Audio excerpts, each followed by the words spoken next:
I would go to meetings, and I'd come back to write notes or minutes, type them out. I couldn't read my handwriting. So I didn't think too much of that, and went on, and then I noticed that I started not having a natural swing in my right hand when I walked. He started to have some issues with one arm, and I think from there is when he finally started to go to the doctor and get tested, and shortly thereafter it was diagnosed with Parkinson's.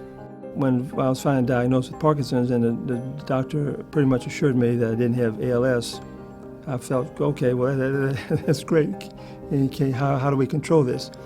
Of course, he gave me no promise. He says, we put you on a little bit of medication. This might last for 10 years, 15 years, or it might last for 5 years. He says, there's no way to tell how quickly your symptoms will increase. He has always been the rock. He's always been my rock.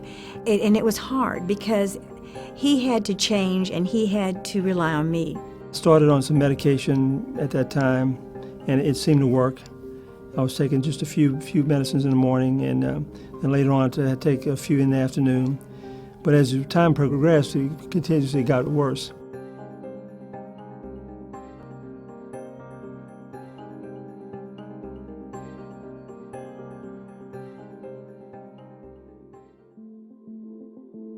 The last year I was having a very hard time eating because I was choking a lot, because it also affects the muscles that control swallowing. So I had to stop eating heavy meals, and I lost weight. God, this disease is just making him look horrible and feel horrible. And I mean, I've carried him out of restaurants. I physically picked him up and carried him out of restaurants when he looked at me and said, I can't get up.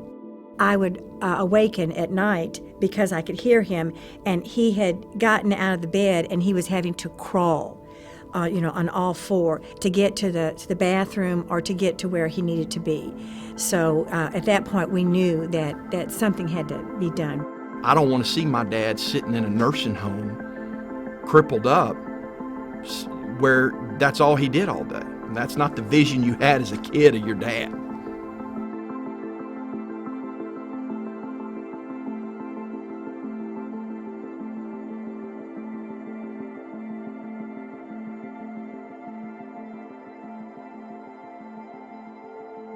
Showed up in my clinic at Highland Clinic, and he had had Parkinson's for many years by then, and he was kind of at the point where he was just frustrated with the whole disease and wanted to know if there were any other options for him at that point. Upon hearing about deep brain stimulation surgery, we both were excited about it. David had done a lot of online research and again was very positive. Oftentimes when we have patients like David, we have had to refer them out of state for deep brain stimulation. The closest place actually being Tyler, Texas. So it's not too far away, but it's still a bit inconvenient for patients to drive back and forth from Shreveport to Tyler. And typically we would do that prior to Dr. Wilden coming to town here. At LSU in Shreveport, there was a real gap in care for movement disorder patients. There was no one here that was offering surgery for these disorders in this town. When I came here, everybody said, well, there's not really an obvious team for you. We're not sure how this is going to work. And I called around to a few people I knew in town, and I simply asked, who is the smartest, most open-minded person you know in neurology in this area? And I got 3 different answers, and all of them were Dr. Harris.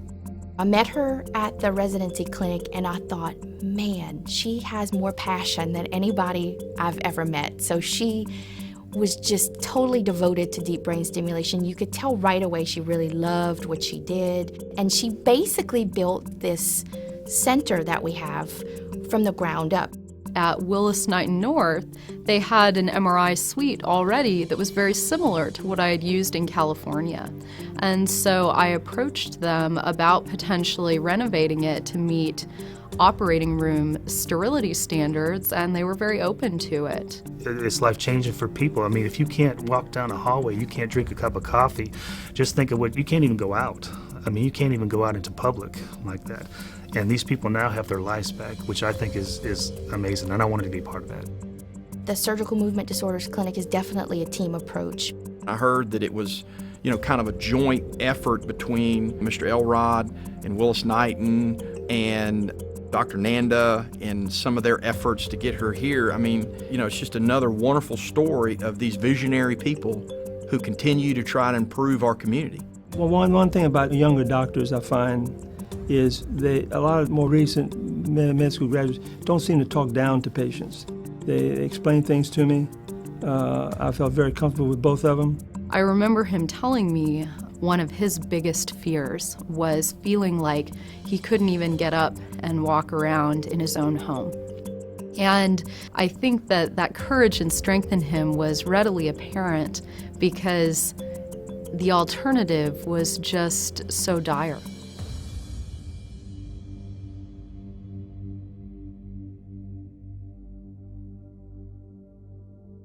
The day of surgery was probably one of the most nerve-wracking and scary days of my life. There are risks with any surgery, but with brain surgery, you're risking stroke, hemorrhage, bleeding, things like that.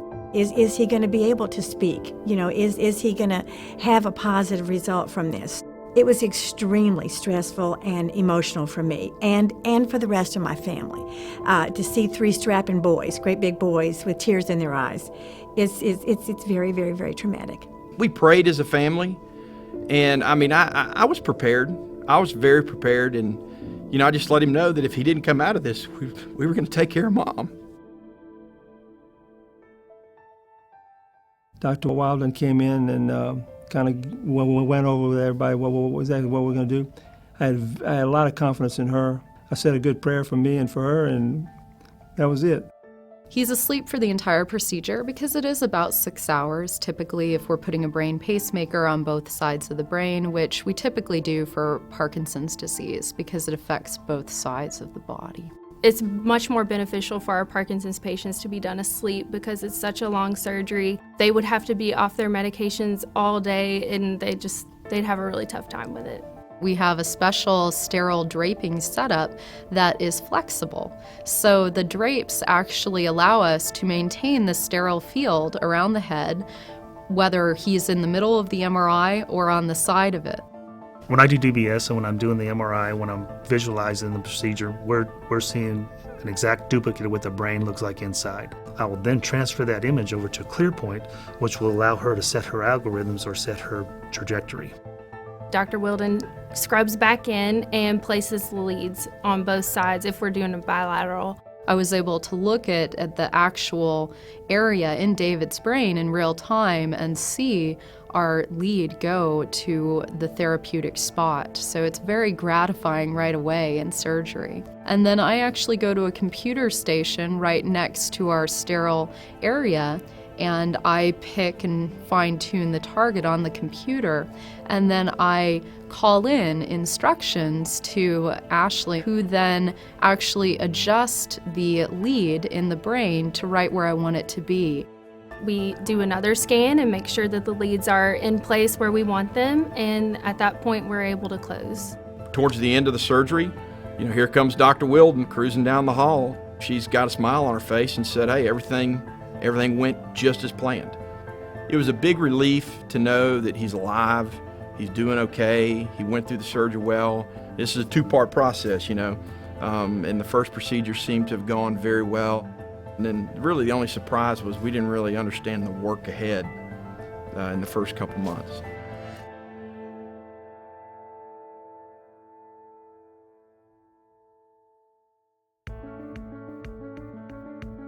A few weeks out after the surgery, we basically turn on the device, and there is a little tweaking that we have to do, but the first time that we turned it on was awesome. She said, "Now I'm gonna calibrate this, and I'm gonna turn it up higher than what we'll normally use it, at least to start with." And I'm not exaggerating. I watched, and I could see the muscles in his face tighten, and his face. He lost years off of his life just through that process. And I kiddingly said, every woman in town is going to want this procedure done immediately. We were very pleased with his initial visit. So we put him at a setting we thought would start to work for him, and then we usually see people like David back in a month after that initial setting. And then all of a sudden, she was correct. The body started adapting to the machine, and they started learning how to work the machine. Next thing you know, you see this completely changed person. I can eat without a problem. I sleep well. I can drive. I mean, I go to the gym 4 afternoons a week, and I work out, and it's just way better than it was the year before the surgery. We go out with friends 2 or 3 times a week, and we do all kinds of things. You know, we go to restaurants, we'll go out to different activities, and he's very comfortable, he's very relaxed. He's back to his old self now.